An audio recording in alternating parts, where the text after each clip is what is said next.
The results for Victoria's Upper House have been finalised following last month's state election. Legalising cannabis and animal rights will be among the biggest focuses for members. Holly Edwards-Smith with this report. Cheers of joy for new MPs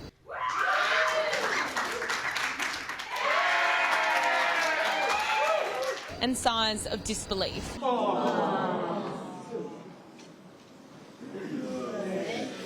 Confirmation that Reason Party leader Fiona Patten had not been re-elected but replaced by disgraced former Labor power broker Adam Somyurek, now with the Democratic Labor Party. Mr Somyurek ran his campaign on an anti-Daniel Andrews platform and is expected to make life difficult in Parliament for the Premier. Controversial Liberal candidate Renee Heath will also sit in the Upper House.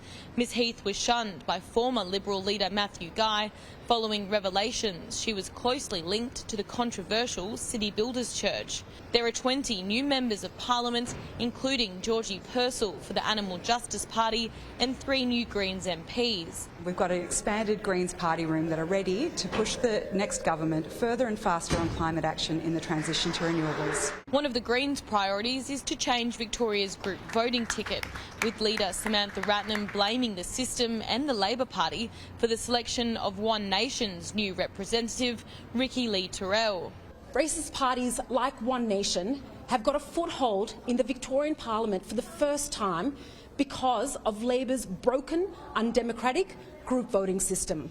The Legalised Cannabis Party celebrated their entry into Victoria's Upper House with 2 new MPs, Rachel Payne and David Edershank, who reiterated the party's plan to introduce legislation that would see cannabis made legal across Victoria, with in-principle support from a number of newly elected crossbenchers.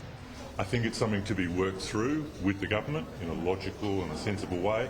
We'll also seek to engage with other members of both houses to try and get as broad a consensus as possible. The coalition now hold 14 upper house seats. Labor have 15 and will need support from at least 6 minor party members to pass legislation.